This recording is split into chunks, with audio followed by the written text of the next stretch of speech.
find behind some principles that are affirmed in the canon law and in the dicastery, what the dicastery is stating. So we start from canon 631. And maybe we know this by heart, so we have just to remind it. And in this canon, we say that we can read that the general chapter has the supreme authority in the institute according to the constitutions, and it has to be composed in a way to represent the entire institute. So that is a real sign of its unity in the charity. The chapter will safeguard the patrimony of the institute, as in Canon 578, and will promote a proper renewal according to the patrimony of the institute, to elect the supreme moderator, superior general, to discuss the most important questions and issue norms that which everyone has to comply with.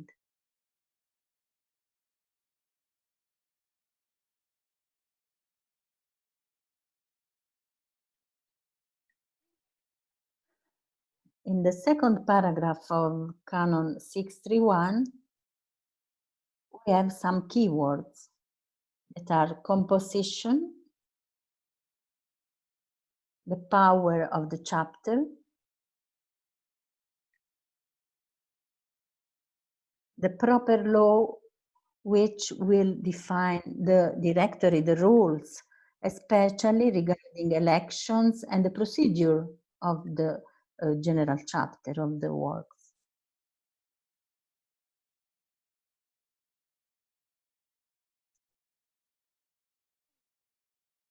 The first problem, we can say, that we can meet when we start to think about a chapter, a general chapter or provincial chapter, using an online platform. The first problem is posed from this Canon 167, paragraph 1,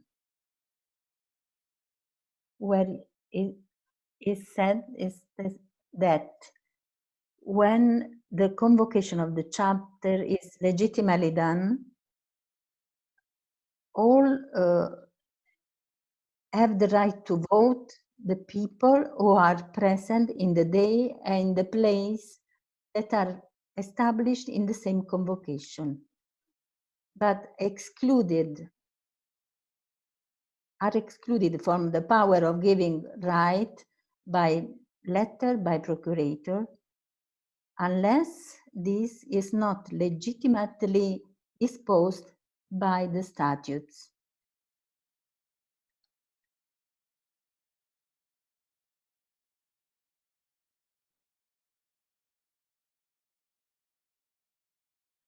So we can say that here we have in front of us the convocation of the chapter, that in which is foreseen the election of delegates. And we received some questions about the fact that if the delegates could be elected using the online platform. And I repeat, the online platform is not yet approved for the moment. I am convinced that an experience as the pandemic, and also the fact that there are some platforms that can guarantee some secrecy, I'm certain that maybe in the future we will have something new. Something new will happen.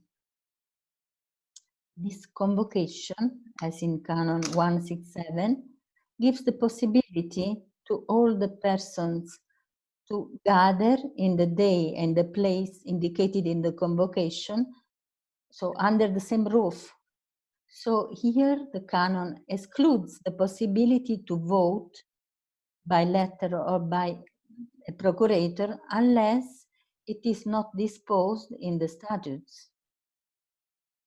Generally, the election, for example, of delegates is done or can be done by letter with all the systems that we know to guarantee the secrecy. So even if there is a general chapter or provincial chapter that has to elect the delegates, this can be done also through the election by letter for delegates.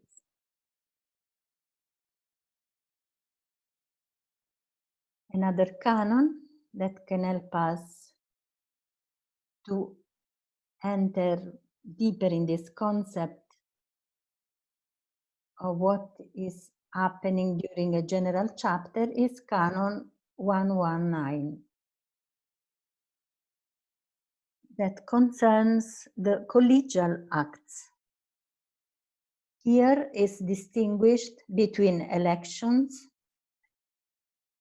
from other business.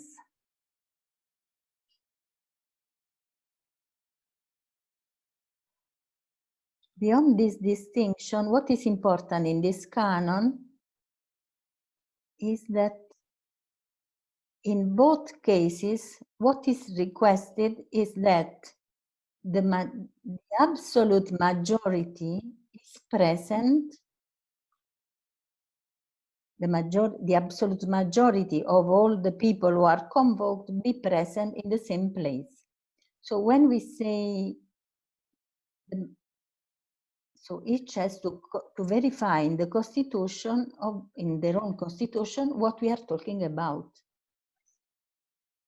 Sometimes we refer to absolute majority, that is half plus one of the members that were elected as delegates. For example, in some constitution, we have the 2/3 of the delegates or the 80%. So there are different situations in their own that are established in the proper law in the constitutions. This is one possibility to look at this majority of the capitular members which have to be present in the same date, in the same place as established in the convocation.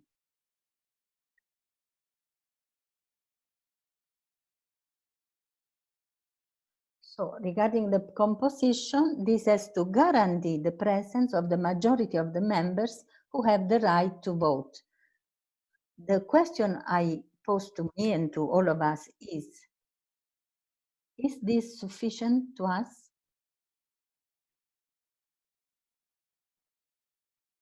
Because we can convoke a chapter if we calculate how many members can be present. But if we can calculate the numbers of people, we need also to understand the institute in which moment is in this, what it needs more, what kind of chapter it needs, what kind of chapter we had foreseen as necessary to the the journey of the Institute to safeguard the charism and to renew it. So beyond the calculation of the number of people who can be present, and so that we can say we can celebrate the chapter because the majority of the members can be present, we have also to ask ourselves if this element is sufficient to go on. And here I indicated another two critical points.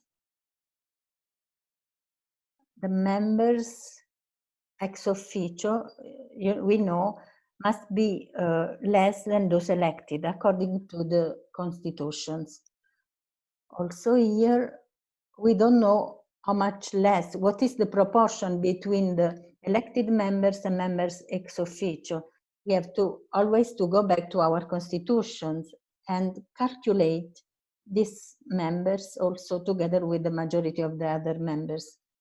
And the other very important principle is the representation of the entire institute. This principle is really very important. And is one critical point, because in the place where the chapter will be celebrated, we have to consider how the members can reach this place from all over the world, maybe from countries where there are minorities and they cannot travel, so they will be excluded from this event. So the question is how to guarantee the representativity of the entire congregation, knowing that the chapter, the general chapter, is a sign of unity in charity. And so this event needs to be built not only when we are around a table, in a room, but a general chapter is built around a coffee, in the breaks, in the corridors, in the chapel, during our moments in prayer. I think that this is really a frustration because we don't know what to do to answer to this question, how and when to celebrate a chapter. These are principles that need to enter in the big scenario of the discernment.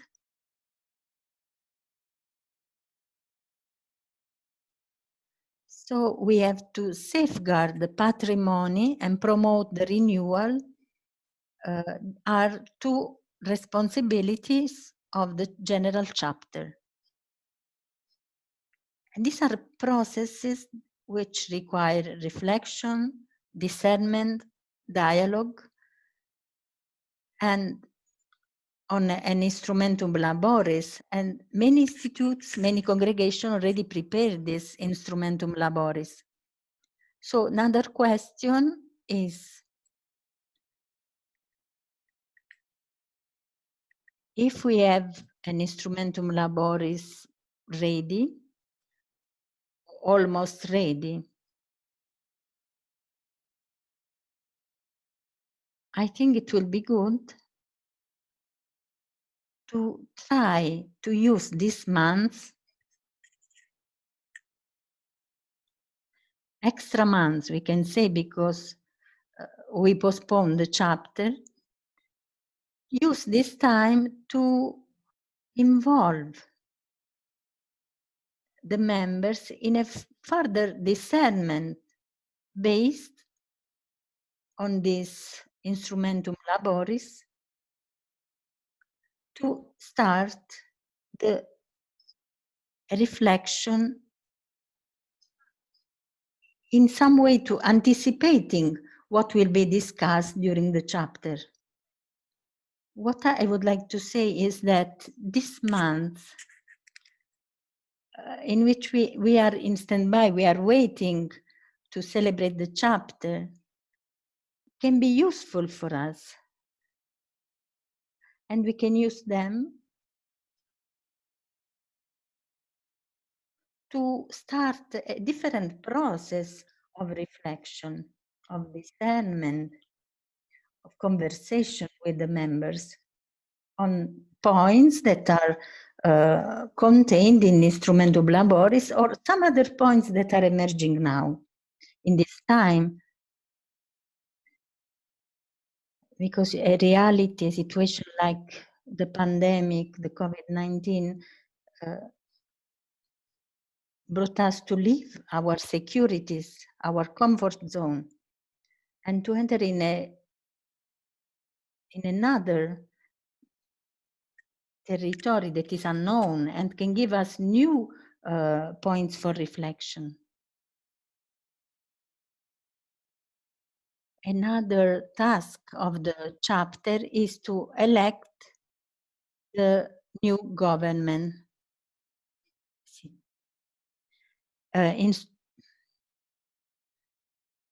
This canon 172 does not belong only to religious life, but to the first book of the Code of Canon Law. And this means that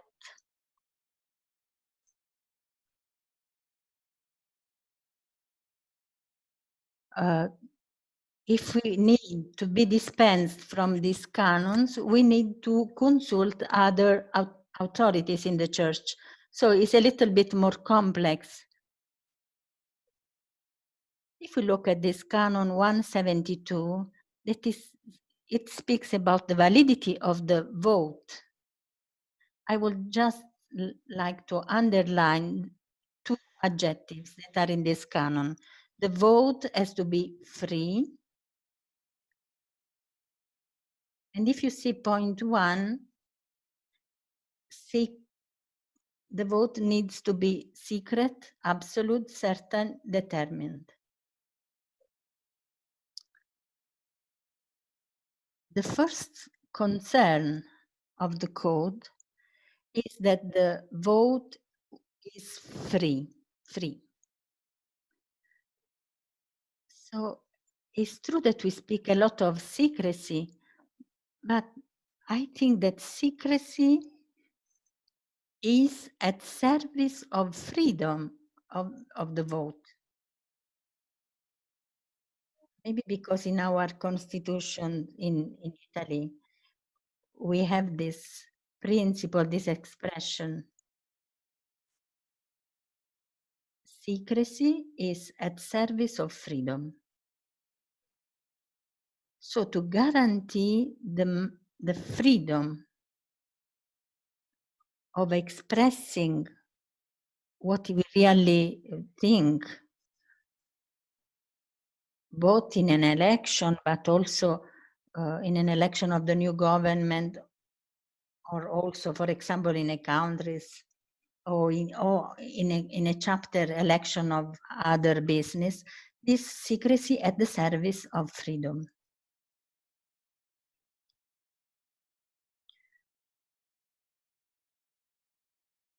So the problem of these platforms, what the dicastery thinks, maybe because we don't know this platform, is really till what extent they can guarantee this secrecy. But in the election of a government, we need to consider the need to have a sacred space that can help to discern the right persons who can carry out what the Holy Spirit is indicated to the Institute as a journey for the next mandate. Canon 626 defines these people as persons that who in the Lord are recognized as adapt to this task. And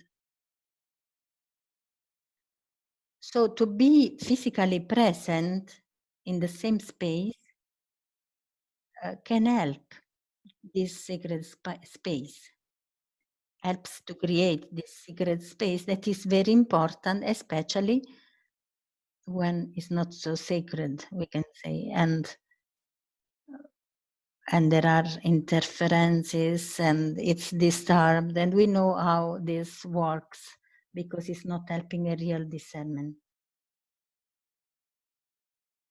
Another task of the chapter is to issue norms, regulations, and I just repeat that these can be norms to be introduced in the constitutions, so they have a weight, they are compulsory norms, those norms to be introduced in the constitution, other norms to be put in the directory.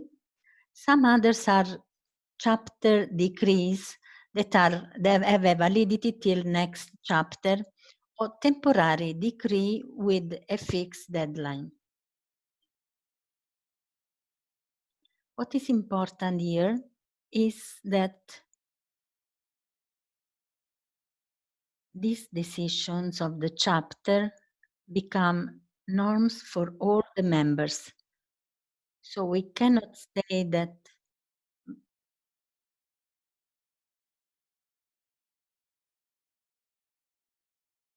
the chapter was done through a platform, so this was not clear. We cannot complain and bring as an excuse the platform, because all the norms are compulsory for all the members of an institute. So this is very important.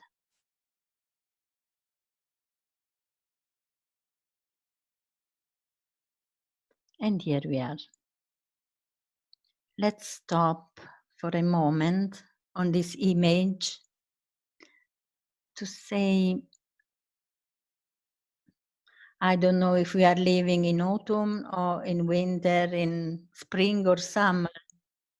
Maybe all the 4 seasons are here when we consider which is the impact of the COVID on all of us. So let's stop just for a moment.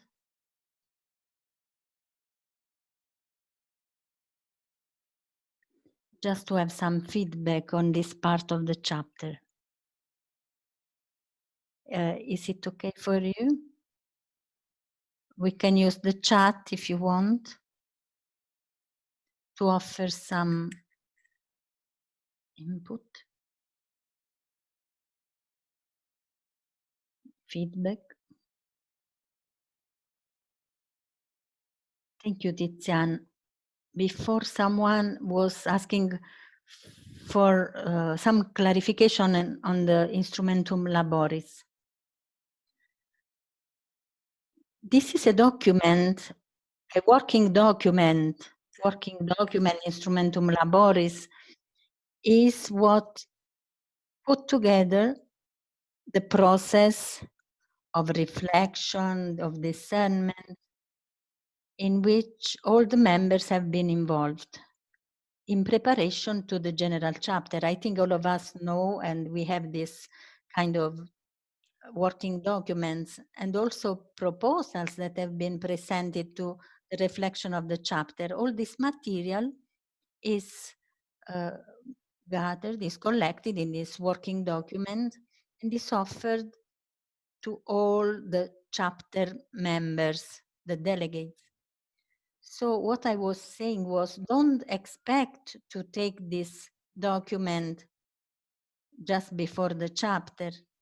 If you have more time now before the chapter, take advantage of this. Use this time to decide, for example, it depends on the number of the members of the institute, but you can decide to involve all the members in this reflection, or only the chapter members.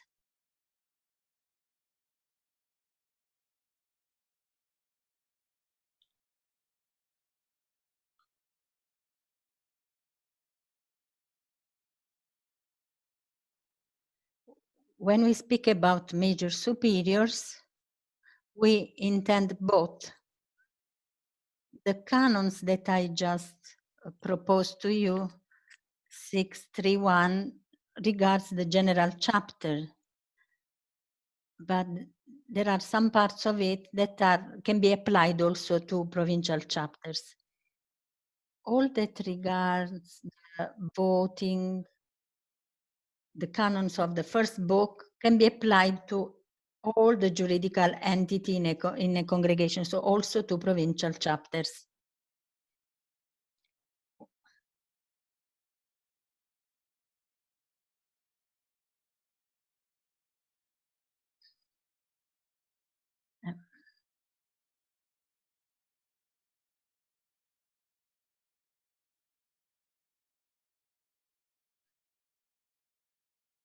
One of the delegates appointed by the Superior General with the consent of her council will expire at the end of August and has the right to participate to the general chapter that has been postponed.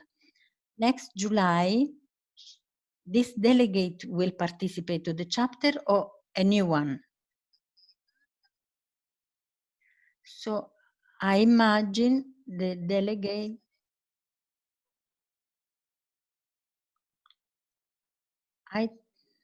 I think that the Superior General would like to name another delegate, I imagine.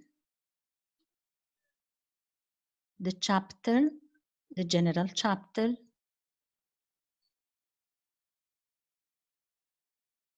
I think next July 2021. So I imagine that the convocation of the chapter has not been sent already, I think. So is the new delegate the one who will participate in next chapter? Is okay? Is clear?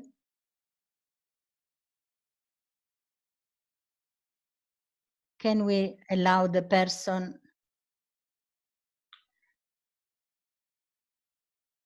Patrizia will read the questions in English, and she will say how to answer. Inglese. So I go in the English room.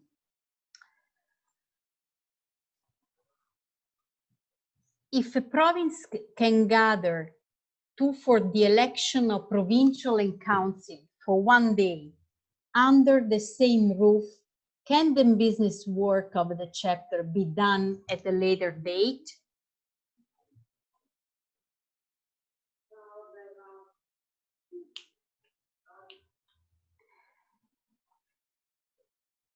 Another question.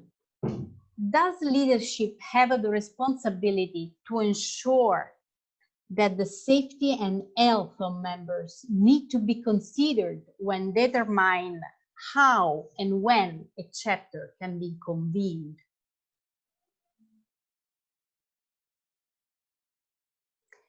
In case the election is done already using the method of universal suffrage, what could we do with the elected provincials or delegates?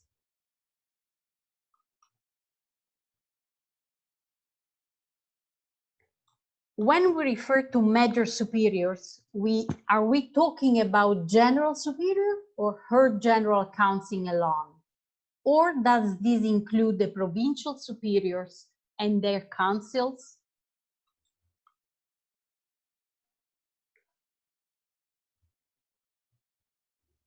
Voy en la sala español.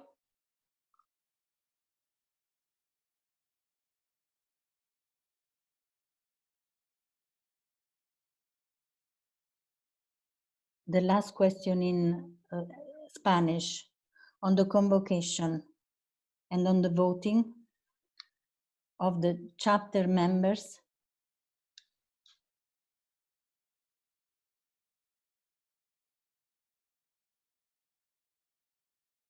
The convocation has to be done again. And which are the rights in this particular situation of some sisters? The one of the convocation already done or the new date of convocation?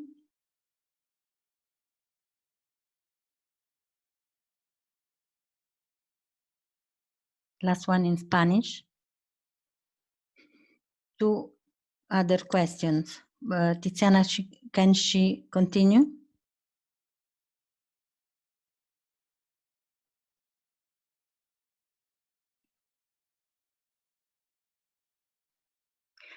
I cannot see the questions. Between the major superior are considered also the general delegates for the prolongation of the mandate. General delegates. I will see later. I need to clarify the terms. And next one in Spanish.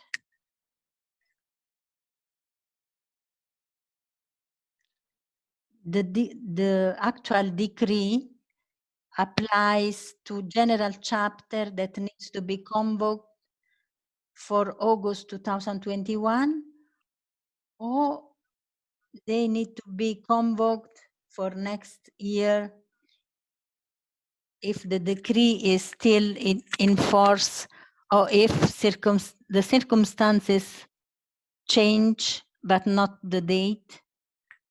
It's a little bit complex, cannot be understood well. We need some clarification. Let's see if I can answer.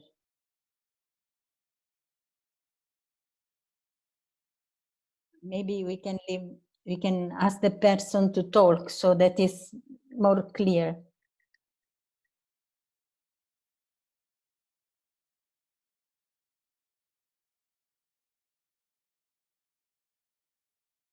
In case the election has already been done using the method of the universal suffragium, what can we do with the provincials or delegates which have already been elected? I cannot understand the meaning. I cannot understand what the universal suffragium in any case cannot be done through an online platform. We have seen that we will receive a letter that will exclude the online platform, whatever kind of votation or voting we have to do.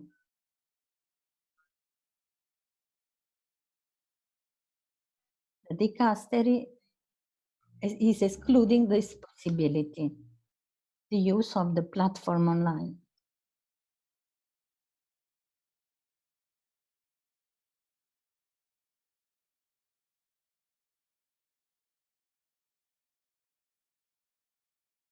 If a member of the institute goes to the dicastery and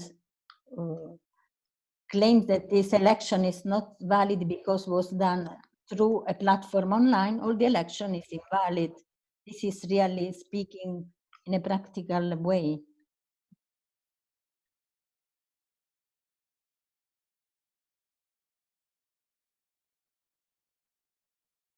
She's saying that the election will be done by post, as it is said in the election of delegates.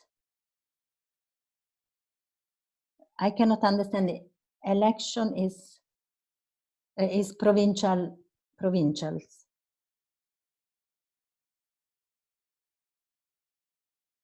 An elected provincial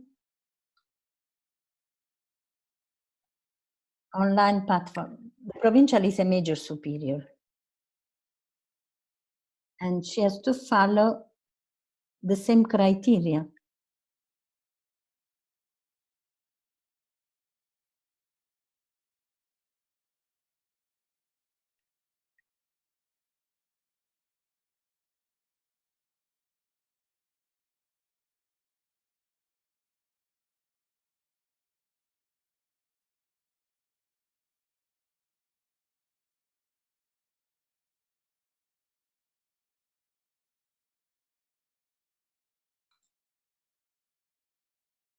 It depends where you are.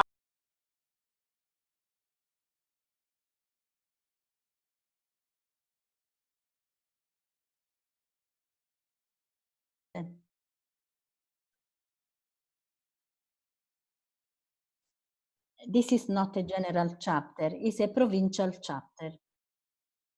So our constitution gives us the freedom to have this election with an universal suffrage.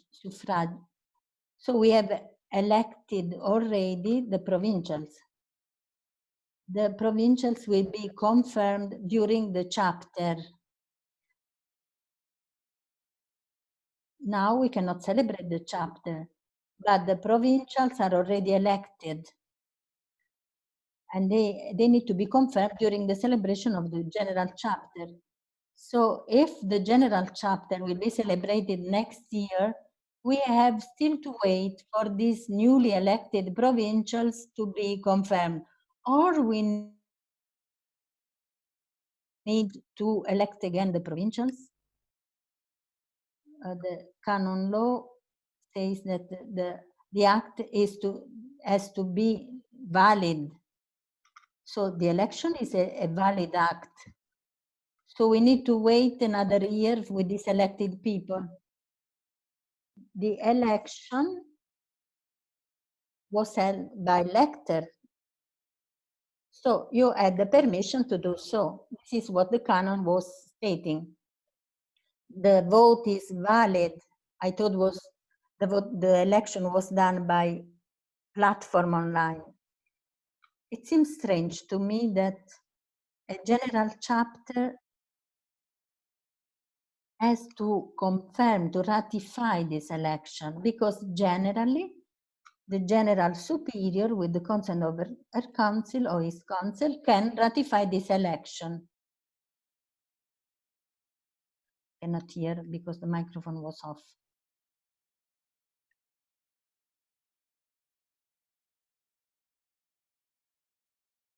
I'm speaking of provincial chapter, not general chapter. So now all provincial chapters are suspended. So the provincials elected are ratified, confirmed during the provincial chapter. So if we don't celebrate the provincial chapter, they will not be confirmed, because our constitution states this. So the provincials will be ratified, confirmed in the celebration of the provincial chapter. I will do that, this. I will write to the general superior that if they have problems in ratifying the election, provincials can write to the dicastery, because in the dicastery they need to know that there are a lot of problems connected to this time, because we cannot solve all the problems, and so they have to know that life is difficult. Thank you very much. There is the question of Carol.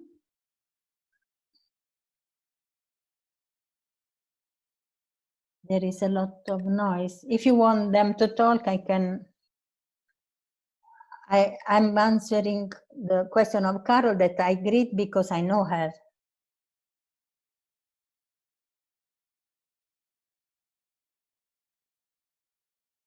If the leadership has the responsibility to ensure the safety of the members, and if this has to be taken into consideration, yes, absolutely yes.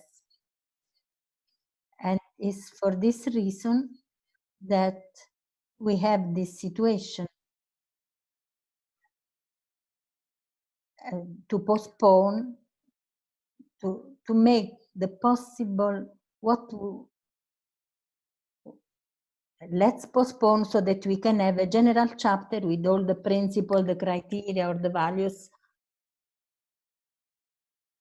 But it's clear that at this point, to postpone seems to be like to put a question mark. What we are doing now, we continue to postpone our chapters. We don't know anything about this yet. For this, I'm saying, I don't know if we will be forced to be contented with that majority of the presence, as I said before. this is really something we cannot know.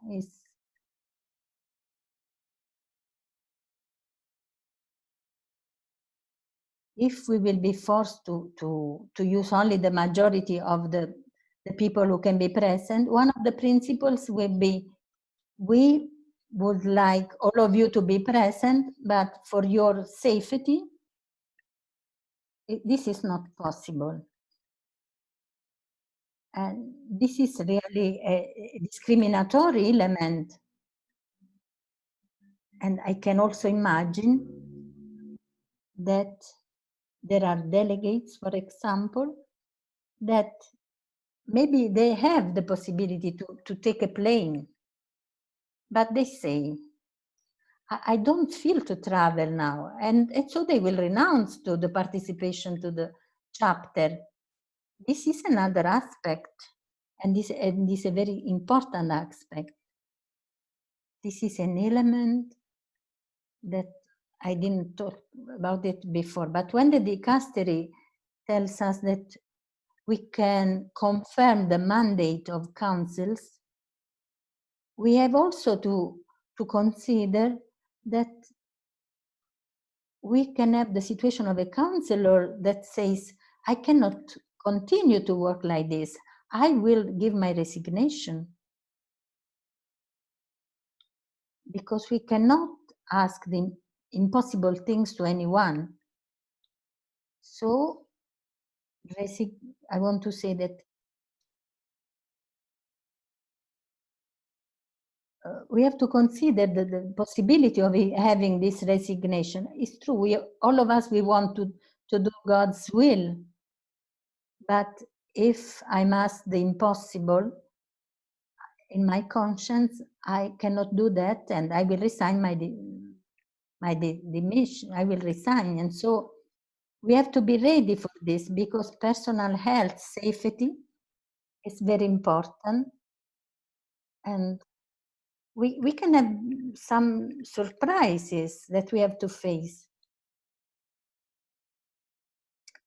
I know that the questions are many, but there are two questions similar questions. The first is, according to your perception, you would postpone a general chapter that was planned for this year to next year? Because the question is, can we celebrate the chapter in October, November, or it is wiser to postpone it to next year? Second question, if we postpone this to next year, what to do with the persons that have been elected as delegates? And if they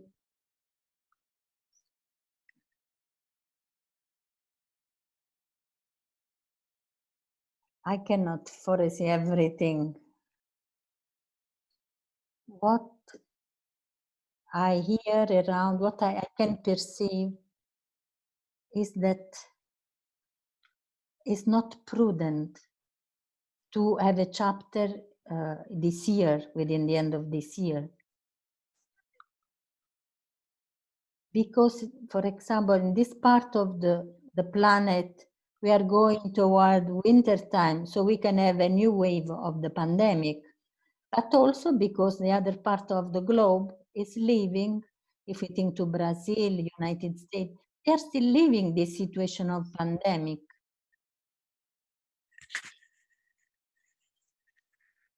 In Italy, after 4 months, we had only 28 deaths. After 4 months.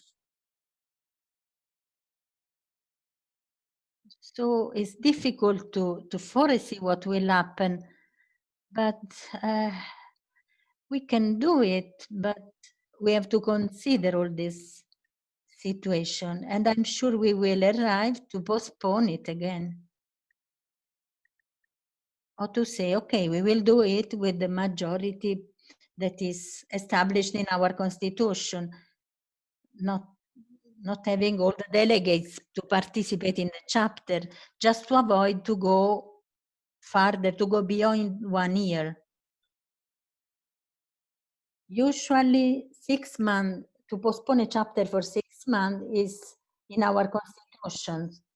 So sometimes we say, okay, we can do this for another 6 months, but then to postpone a chapter for more than 1 year, it becomes really difficult.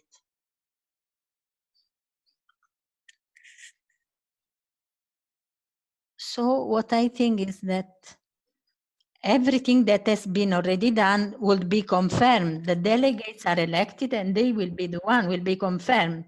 We cannot start again.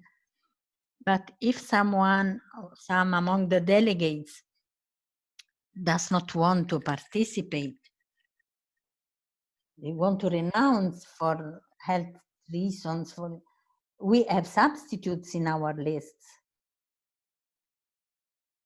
And so, if in the meanwhile, we have other delegates, for example, ex officio members. Let's, for example, if a general councillor resigns and the new general councillor is appointed,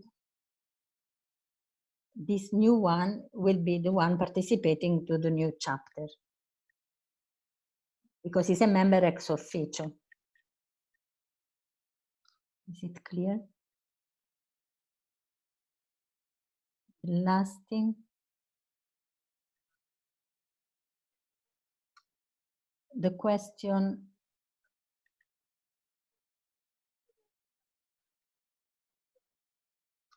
if there is an election of a provincial or delegates to a chapter and we cannot meet personally, we can do it by letter. For delegates to the chapter, the election can be done through a letter because this is a praxis. But for provincials, the election cannot be done because the provincial is elected in a provincial chapter that has to follow all the canons that we already mentioned. If in the constitutions don't establish something, an alternative, as the brother before told us, we know that all the members vote for the provincial, but then the provincial chapter has to confirm the election of the provincial.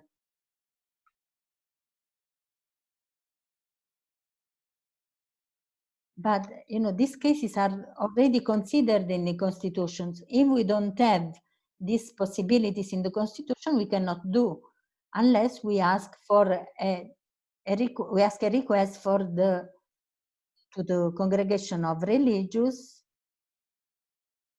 and we have to ask and have like to the general superior,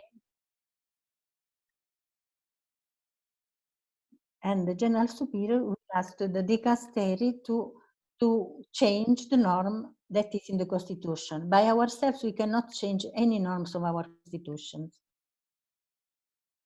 Another question. Another key question. The actual decrease is applied only to general chapter, which are called for August 2021. The decrease applies to all the chapters that are under the COVID emergency. That means if, for example, constitutions affirms that you have to convoke at least 1 year before the chapter, at least 1 year before. So the chapter had to be convoked now for June 2021. Is clear? So is the convocation that is under, let's say, the COVID situation. So if there are not elements to postpone the chapter, because we think that June of next year, we hope it will be done, so everything will be regular. Is this the question?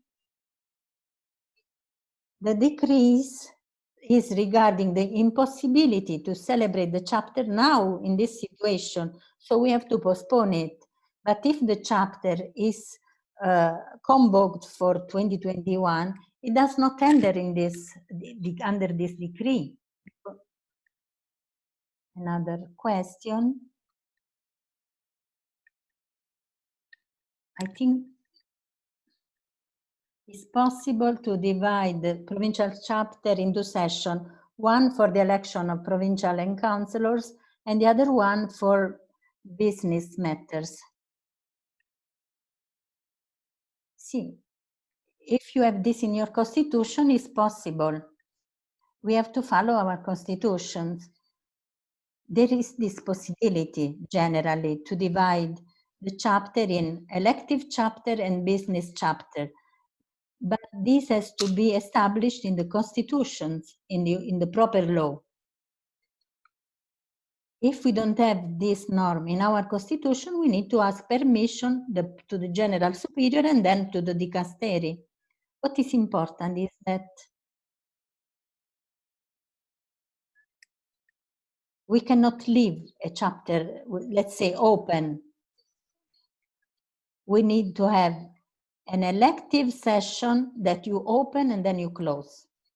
And then there is a business session that you open and then you close. You cannot leave it open. I don't know if this is clear, unless there are other norms or traditions in the congregation. Generally, this is the norm.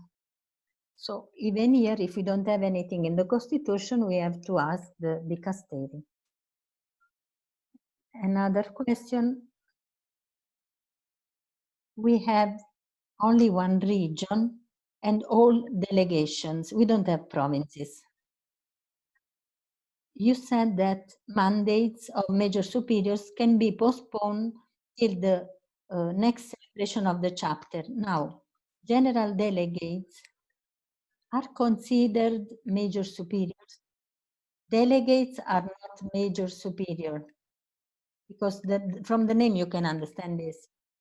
Major superior is the one who has the authority, a proper authority.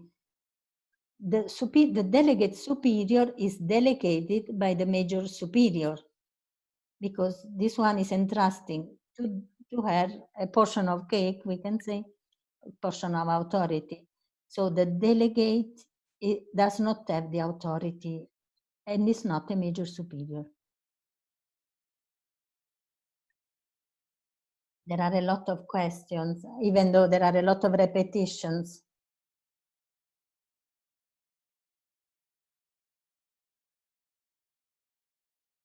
There is a question, maybe you will talk later about this. In the case in which a provincial council has to vote for the admission of renewal of votes, are you going to talk later of this?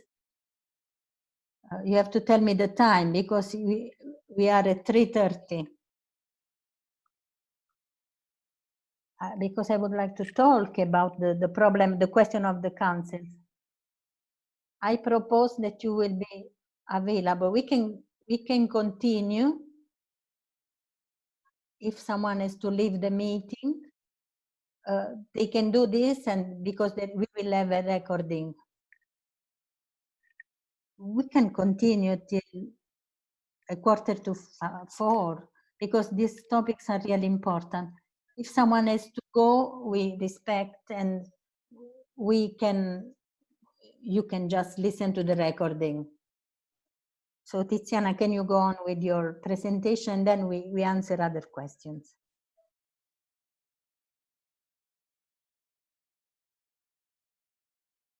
So let's go here.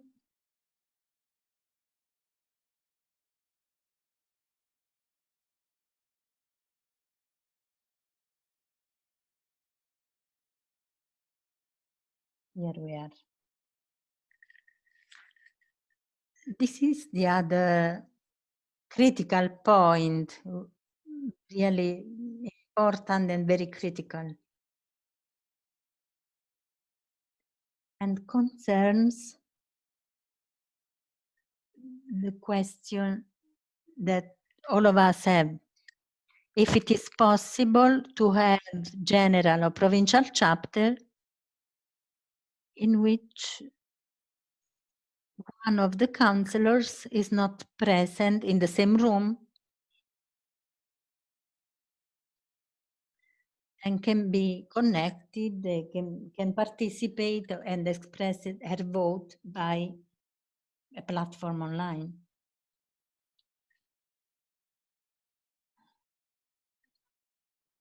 Let's start with this Canon 127. This is also in the first book. And it says, let's put a foundation. When the right established that the superior for the decision needs the consent or the opinion of a college or a group of persons,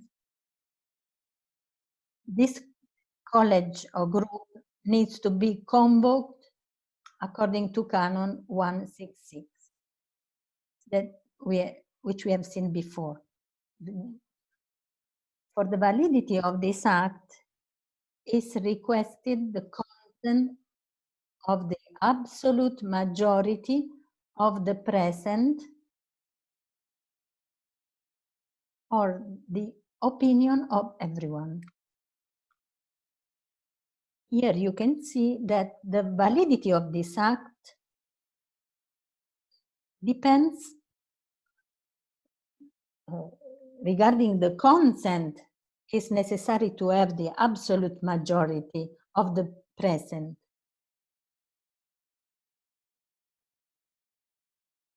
And as the other canon affirms, how many of these people need to be present in the same room?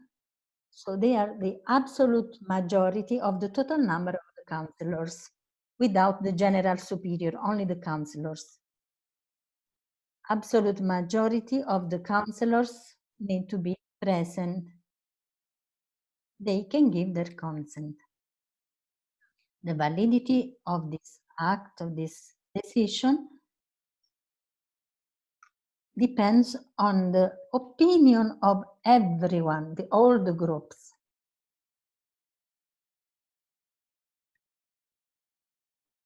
Let's put another step.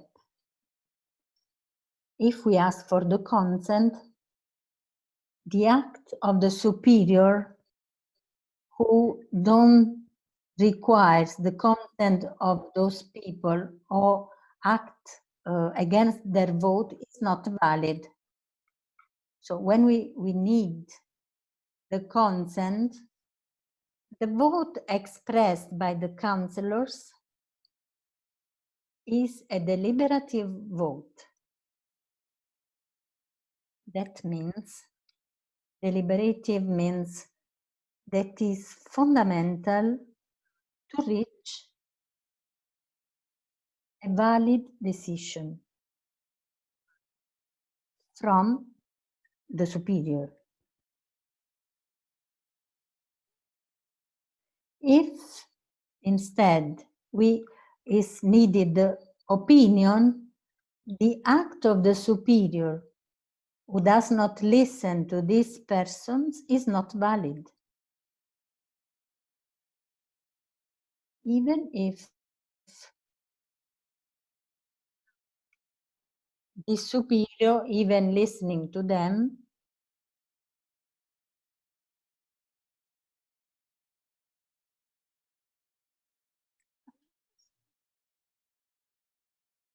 what the councillors express in the opinion is just a consultation. It means that it's cannot determine the decision of the superior.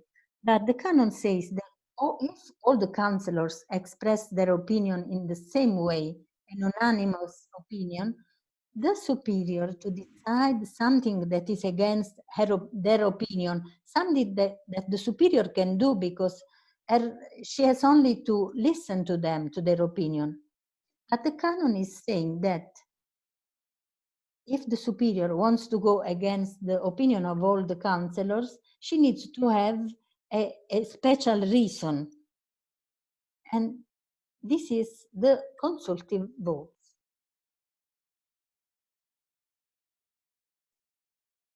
Before we have seen that In the moment in which we speak of a vote, we have to consider the question of the validity of the act, the vote, and the two qualifications, the two characteristics. The vote needs to be free and also to be secret.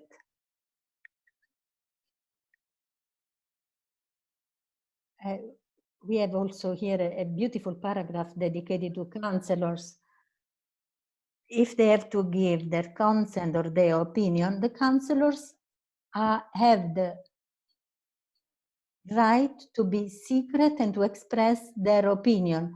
And if the seriousness of the business requires it, they have to observe the secrecy, something that can be asked from the superior. What I want to underline here is that counselors are obliged to express sincerely their opinion. We know very well that in certain cultures, there is no problem to express with sincerity, freely their opinion. It's something that is connatural to the person. I am an adult woman with my opinion.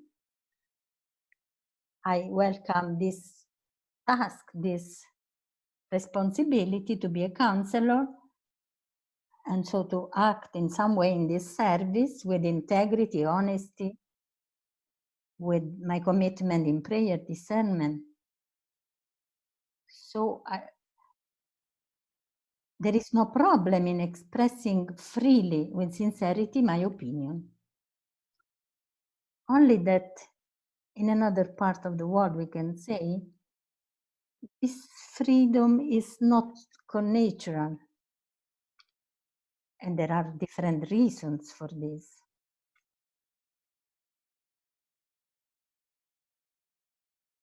For example, the vote of the vow of obedience can be interpreted in different ways.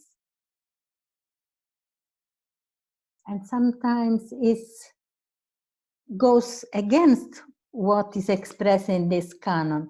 Here, obedience is considered, but it's considered the obedience to God, to the congregation, to the institute that elected you as counselor, the obedience to life, to conscience.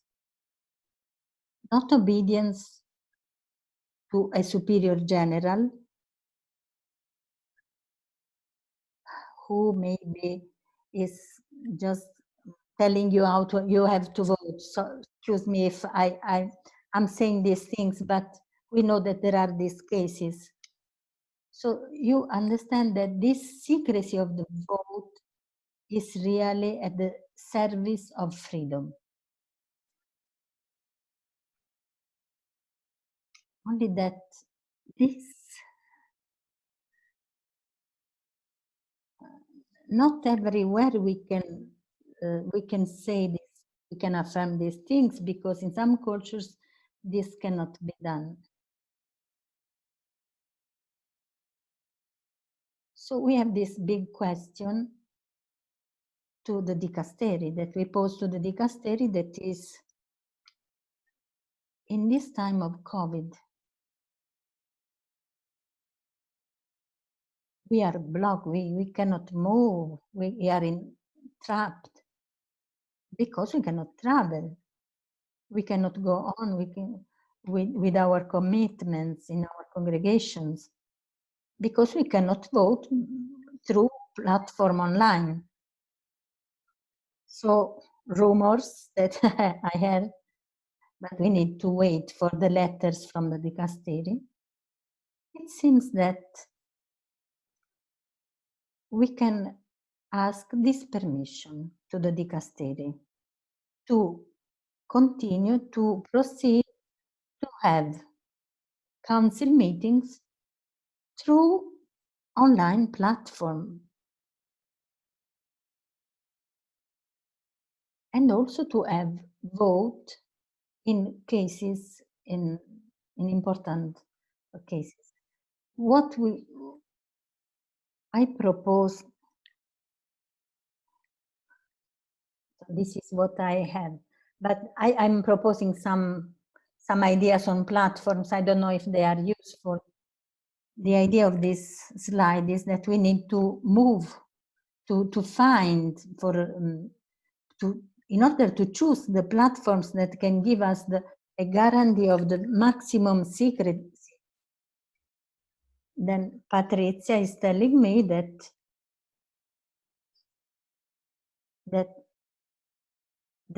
there are acres that can enter and understand for whom you have voted, but I don't think that acres will go to see for whom we voted or not. But we have to consider and discern how to choose a platform that can ensure the secrecy, also security. And if it's true that this letter will confirm what I told you before, that we can ask the permission to have these online meetings, we have to look for these platforms. So I wrote here, we need to form the members to be prepared to new times. Because what I think is that culturally speaking, we need to make some step forwards and to be able to count on the maturity of our members of the council to have a discernment that is free, that is simple, transparent.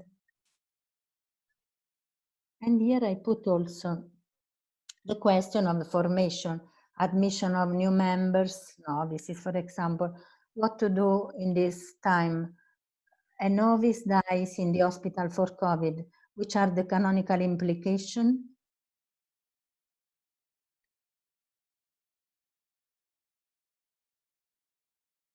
Regarding the question of novices,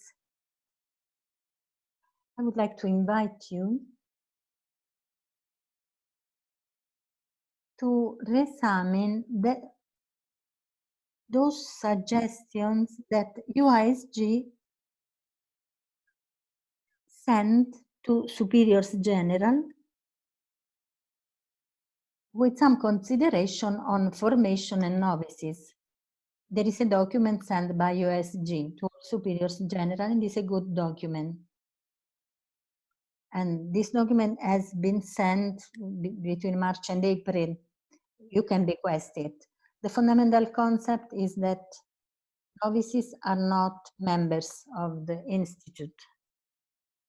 So before they could be sent home, according to the previous canon law code. Like, for example, seminarians in minor seminar went all home. But here we have an international scenario, so we have to see if we are speaking of people who have to travel and go to another country. There are a lot of implications. It's not so simple as we cannot say, let's send back a novice to her home. We can even continue the formation. We have really to discern well. But this is not regarding the vote, for example. These two questions about the perpetual vows. If the admission has been approved, how to postpone it for another one year, and how to extend beyond 9 years. For example, if the person has already done 9 years, it's not impossible to postpone for another year, but what I think is that perpetual vows are a public vow. So if we think that they need to be done in public, this is not the case now in this situation of pandemic. I think that the authority, the major superior can do this, can delegate a task. So I think perpetual vows, renewal of vows can be done also in the hands of a delegate superior and witnesses. To extend for more than 9 years,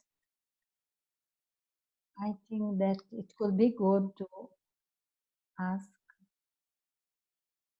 to the dicasteri. Also being attentive if this candidate has already reached the 9 years, to understand why for so long time. So hoping that there is not a situation that is already borderline, and so the COVID is giving another excuse. So to discern well what kind of situation we have in front of us. There are also particular cases about, for example, the dismissal of a sister. We are in Canon 699. This is the only case of collegial vote. Here, the procedure can be claimed. If we are not all in the same room, the dismissal is not valid. But we can also ask to the dicasteri, and without this, in this case, the procedure can be claimed if a sister was dismissed and she can demonstrate that the vote was not done in a valid way according to the canon. Another particular case is a sister who was dismissed and is refusing to go away from the community and to go back to her country. What to do? In case of dismissal, we know that the Canon 702, second paragraph, established the equity and charity in dealing with the sister who has been dismissed.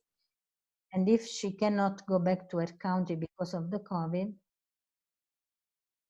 but if in the same time the community does not have anymore the energy, the possibility to keep her in the community, they have to help her in another way, to a temporary settlement in another place, in waiting for her to go back to her country.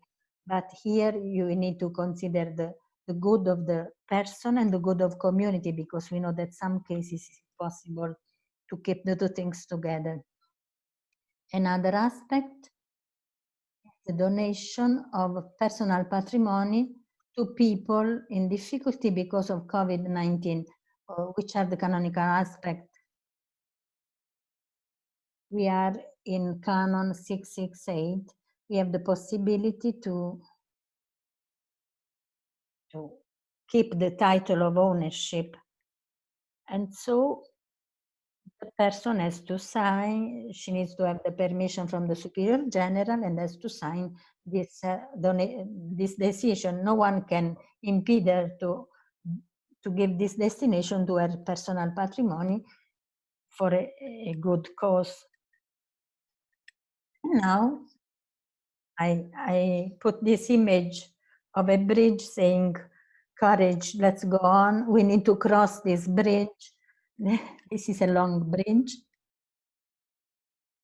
I really believe that this moment is helping us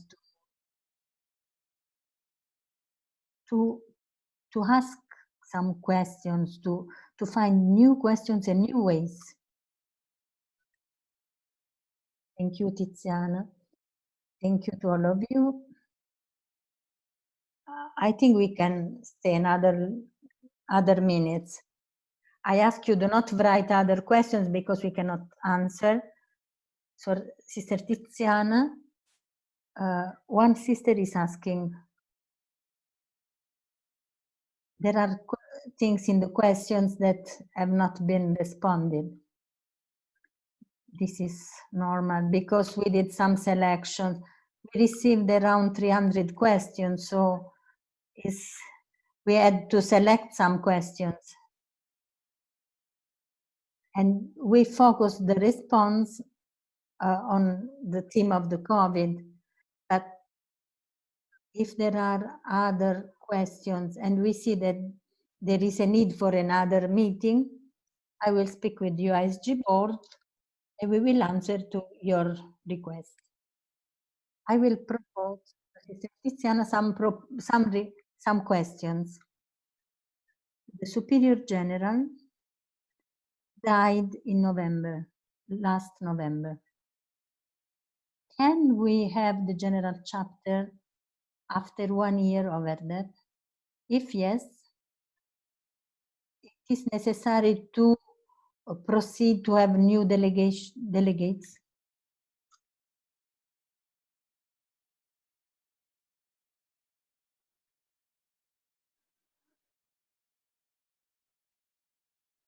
I don't think it's possible that in 1 year an institute can be without a superior general. I think that the Constitution says that the vicar will substitute her.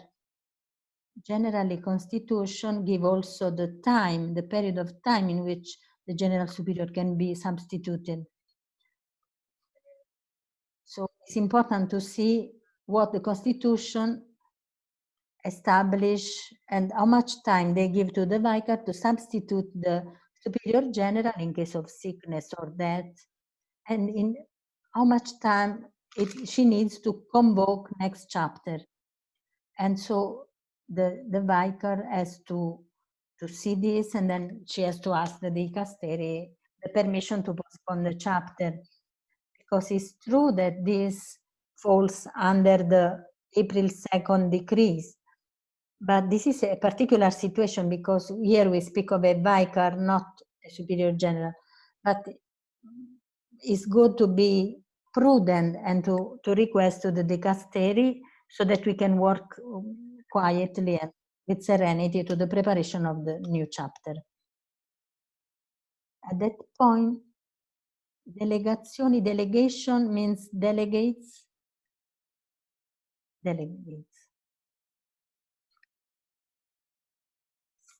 So the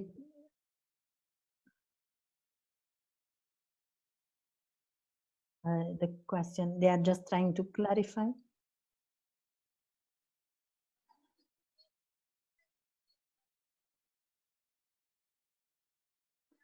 Mr. Bernadette, can you open your microphone? I hope I can understand.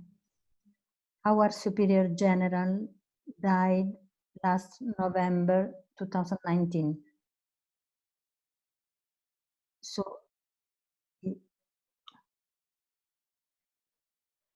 we need 1 year to re-elect the Superior General. But we don't know if we can do our chapter this time. Is this possible? It's possible to, we have to re-elect the delegates that they were already elected, or no?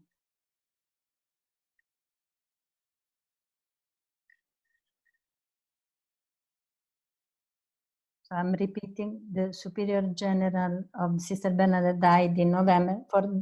According to their constitution, they have to convoke another chapter in 1 year. They want to do it in spring 2021.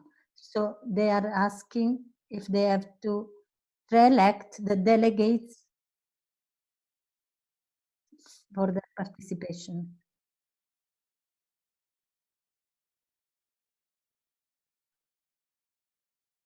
See, I was saying that it's better to write to the dicastery to describe the situation, because you are not able, you can say that you are not able to proceed to the general chapter till spring 2021. In this meanwhile, the vicar is substituting the general superior. I think it's better to write the dicastery to have a guarantee. Then the general chapter was to be celebrated when?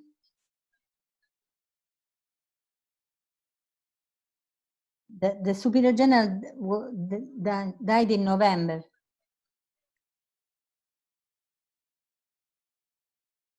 So November 2020.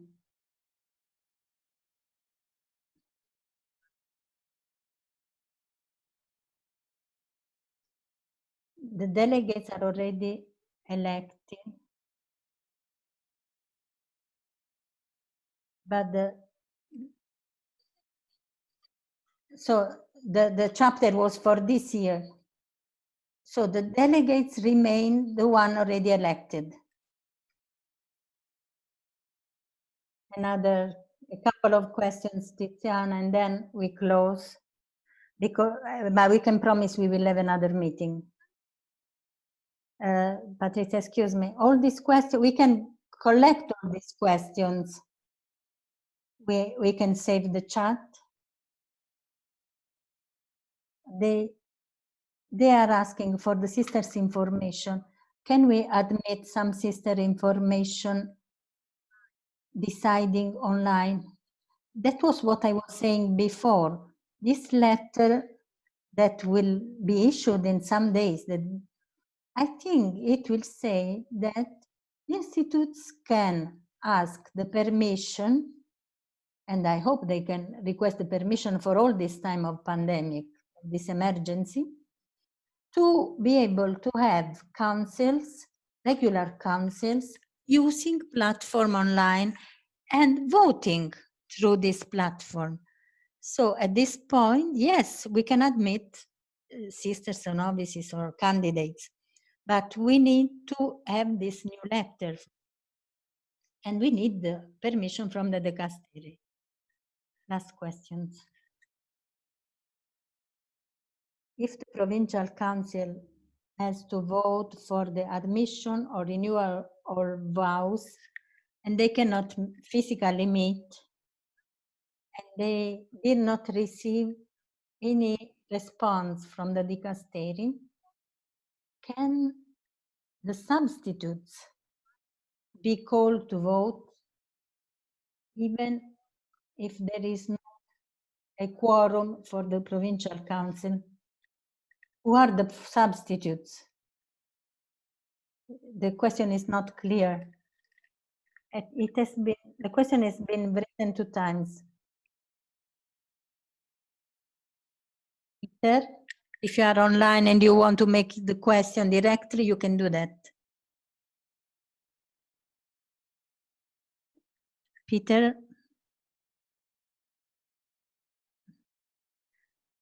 Last question.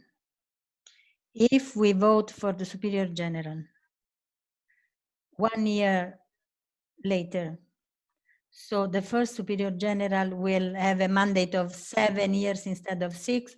The second Superior General the mandate is 5 years, 1 year less, or is only the one that has to postpone that changes the term of her mandate, but not the other one. I think it's time to close this session, but reading your questions, I don't know what you think, Tiziana, but I think we need another moment, and I will speak with Sister Pat and with UISG so that we can have another moment in July, and we try to collect other questions also in the chat so that we can answer to this need, and we understand very well, and USG is at the service of this, and we are very happy to have some men with us. We will invite also USG to help us in this. Thank you very much to Sister Tiziana. You have given these days to us. We give you a virtual applause. This is the most beautiful moment of the webinar, when all the people can thank each other and greet each other. Thank you to all of you for your patience. Thank you to translators.